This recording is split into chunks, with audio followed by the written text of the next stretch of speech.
नमस्कार दोस्तों, मैं एक सारमी चंद्रशेखर उगले आपका अपने शेयर मार्केट यूट्यूब चैनल पे स्वागत करता हूं। हम देखेंगे निफ्टी का वीकली एनालिसिस। अभी मैंने लगाया हुआ है ये निफ्टी का वीकली चार्ट। निफ्टी का वीकली चार्ट में हमें ये देखने को मिल रहा है कि ये एक ट्रेंड लाइन बनी है।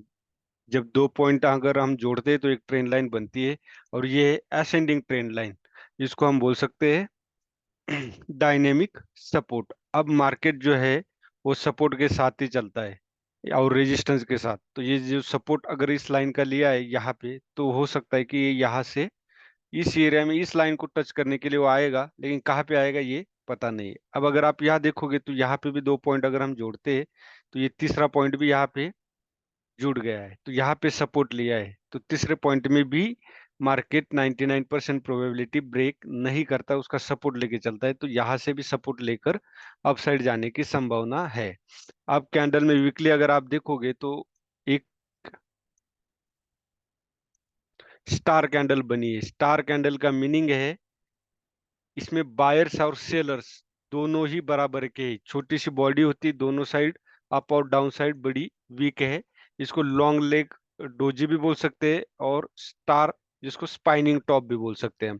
डोजी तो नहीं बोल सकते क्योंकि छोटी सी बॉडी है, तो इसको हम स्पाइनिंग टॉप बोल सकते हैं, जिसमें बायर्स और सेलर्स दोनों ही बराबर होते हैं, दोनों में कांटे की टक्कर होती। तो अब इसका क्राइटेरिया क्या होता है? इसका क्राइटेरिया यही होता है, इसका लो या उसका हाई जब तक ब्रेक नहीं करेगा तब तक एंट्री नहीं करनी होती है।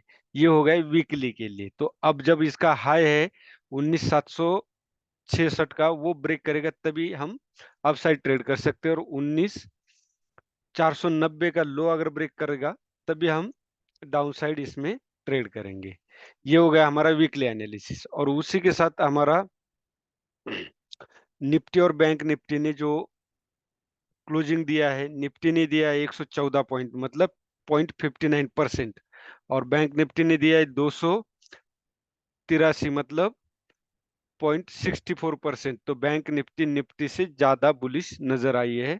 और साथ ही साथ सबसे ज्यादा अगर कोई परफॉर्म किया है तो फार्मा सेक्टर, उसके बाद मेटल, उसके बाद मीडिया सेक्टर ने परफॉर्म किया है सेक्टर वाइज अगर देखे तो। और नेगेटिव जो रहा है वो आईटी सेक्टर रहा है। उसके बाद अगर कैपिटल वाइज देखोगे तो मिड कैप जो कल सबसे ज्यादा गिरा था, मिड कैप आज सबसे ज्यादा अगर अप रहा है कैपिटल में, तो मिड कैप ने बहुत अच्छा परफॉर्मेंस दिया स्मॉल कैप की बदौलत। तो ये था हमारे सेक्टर और कैपिटल वाइज का एनालिसिस। अब आप यहाँ देख सकते हो वन डे में भी एक स्टार कैंडल बनी, लेकिन उससे पहले एक बेरिश कैंडल है, बिग बेरिश कैंडल। ये हमारे लिए अपसाइड जाने के लिए एक रेजिस्टेंस बना हुआ है, और लो साइड के लिए भी सेम मैंने जो बोला 19,490, और अप साइड 19,766। तो ये है वन डे में। अब वन डे में मैंने ये भी बोला कि ये ट्रेंड लाइन है, इसको ये फॉलो कर रहा है, थर्ड अटेम्प्ट में जल्दी ब्रेक नहीं करता। यहाँ अगर 1-2 दिन और कंसोलिडेट देगा और ब्रेक करेगा और एक पुल बैक देगा, तब हम डाउन साइड जाने के चांसेस ज्यादा होंगे, और हम डाउन साइड की मूवमेंट बोल सकते हैं। अब ये है तो ट्रेंड निगेटिव ही, लेकिन ये शॉर्ट टर्म निगेटिव ट्रेंड है, जिसको हम बोल सकते हैं कि करेक्शन, एक मूवमेंट के बाद एक छोटा करेक्शन आता है, वो ये करेक्शन हम बोल सकते हैं। अब आवरली में देखते हैं। वीकली डेली में निगेटिव है, आवरली में भी निगेटिव है। अब पॉजिटिव कब होगा? पॉजिटिव तभी माना जाता है जब नियरेस्ट स्विंग हाई। अभी आप देख सकते हो, मैंने बोला था यहाँ पे सेलर्स एक्टिव होंगे, तो यहाँ पे हुआ वही सेम, सेलर्स एक्टिव है। अब आप देख सकते हो ये पॉइंट एक सेलर्स का बना हुआ है 19,730। ये गैप अप ओपनिंग के बाद यहाँ पे तो सस्टेन हुआ नहीं, तो अभी हमारे लिए 19,770 सबसे ज्यादा इंपॉर्टेंट है। ये जब तक ब्रेक नहीं होगा तब तक अपसाइड मूवमेंट हमें नहीं मिलेगी। तो 19,770 पे हमें ज्यादा नजर रखनी पड़ेगी। और डाउन साइड अगर आप देखोगे तो 19,490 ये ब्रेक होगा तभी हमें डाउन साइड अच्छी मूवमेंट मिलेगी। लेकिन नीचे जो है 19,430 का एक सपोर्ट होगा, वो छोटा सा सपोर्ट है। आप देख सकते हो ये आवरली है 19,490, और 490 के बाद हमें मिलेगा 230, मतलब समझ लो कम से कम 250 पॉइंट की रेंज हमें नजर आती है नीचे। तो ये हो गया हमारा आवरली में। अब 5 मिनट में हम देखेंगे कि हमारे लिए ट्रेड कहाँ पे बन रहा था, क्या उस ट्रेड के पीछे लॉजिक था, हम क्यों उसको बाय करना था और कहाँ पे प्रॉफिट बुक करना था। अभी अगर आप देखोगे तो कल ये गैप अप ओपनिंग हुआ, और अगर हम यहाँ पे एक ट्रेंड लाइन मारते हैं, हम यहाँ पे एक ट्रेंड लाइन अगर मारते हैं, ये देख सकते हैं ये, तो आपको ये नजर आएगा कि इसको ब्रेकआउट दिया था और ये पुल बैक था। तो यहाँ पे जाने के बाद ये जो नियरेस्ट स्विंग हाई था, ये देख सकते हो, ये भी इसको ब्रेक करने के बाद सस्टेन नहीं हुआ है, मार्केट नीचे आया, और जो मैंने बोला यहाँ स्टार कैंडल दी है और उसके बाद हैमर, इस दोनों के ऊपर हमने बाय करना था और इसके नीचे हमारा स्टॉप लॉस था। लेकिन फिर भी मैंने इस यहाँ पे कॉल नहीं दिया, क्यों, वजह यही थी कि ये नियरेस्ट स्विंग हाई नजदीक था, टारगेट छोटा मिलता तो एंट्री नहीं की।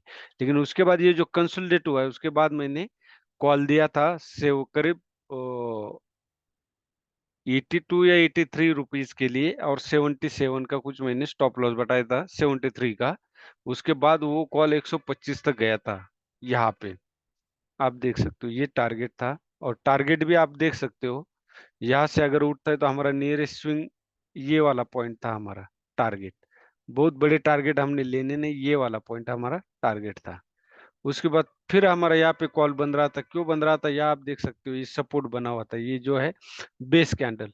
इस बेस कैंडल में अगर आप देखोगे तो इसको ब्रेक तो किया, लेकिन क्लोजिंग ऊपर दी, दोबारा ब्रेक किया, क्लोजिंग ऊपर दी, तो ये बार बार यहाँ पे सपोर्ट ले रहा था। इसका मतलब अगर एक रेंज को वो बार बार रेजिस्ट कर रहा है या सपोर्ट ले रहा है, तो वहां से अपसाइड जाने के चांसेस ज्यादा है। और हुआ वही आप देख सकते हो, ब्रेकआउट बुलिश कैंडल ने दी है, जिसको मारो बाजू कैंडल बोल सकते हैं, जो अपसाइड और लो साइड वीक नहीं होती, या होगी भी तो बिल्कुल निग्लिजिबल होगी। तो ये था अप साइड का। अभी डाउन साइड आप देख सकते हैं एक हैंगिंग मैन स्ट्रक्चर बना हुआ था। हैंगिंग मैन क्यों बना हुआ था, उसका कारण यही था कि आप प्रीवियस साइड देख सकते हो, एक यहाँ से सेलर एक्टिव हुए थे, आप देख सकते हो यहाँ पे सेलर एक्टिव हुए थे, यहाँ पे सेलर एक्टिव हुए थे, और भी उसके पीछे जाओगे तो आपको यहाँ पे भी सेलर नजर आएंगे, आप देख सकते हो यहाँ पे भी सेलर नजर आए थे, मतलब ये सेलर्स का पॉइंट है। अब यहाँ पे दोबारा ये अगर कंसोलिडेट देता है तो अपसाइड जाने के चांसेस ज्यादा है, 19,730, और उसके बाद 19,770। 770 बहुत इंपॉर्टेंट है, क्योंकि ये हमारा प्रीवियस स्विंग हाई है। और उसके बाद भी अगर आप यहाँ पे नहीं ले सकते थे, तो यहाँ पे rally base rally, drop base drop, ये ड्रॉप देने के बाद एक बेस बनाया था, इसके ऊपर स्टॉप लॉस, इसके नीचे हमारा ये ये हमारा स्टॉप लॉस था, और इसके नीचे हमने सेल करना था। और ये एक बुलिश कैंडल है, सॉरी मारूबाजू कैंडल है, जो बेरिश है, फुल्ली बेरिश बॉडी वाली है। यहाँ पे गामा बहुत हाई होता है और आपको अच्छा पॉइंट यहाँ पे मिलता। ये था निफ्टी का वीकली एनालिसिस। मैंने रेंज भी बता दी, 19,490 और 19,730, ये बहुत इंपॉर्टेंट है। लेकिन उससे पहले हम 19,600 के नीचे भी कल सेल कर सकते हैं, और टारगेट हमारा होगा 19,560, मतलब 40 पॉइंट का ये हमारा टारगेट होगा 19,600 कल इंट्राडे के लिए। ये है इंट्राडे के लिए बहुत इंपॉर्टेंट है। और 19,560 अगर ब्रेक करता है तो 19,490 सेम दोबारा 60 पॉइंट की ये रेंज होगी, 60 से 70।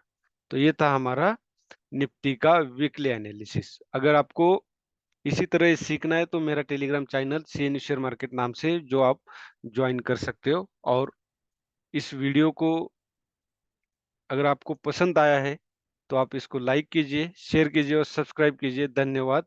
जय हिंद।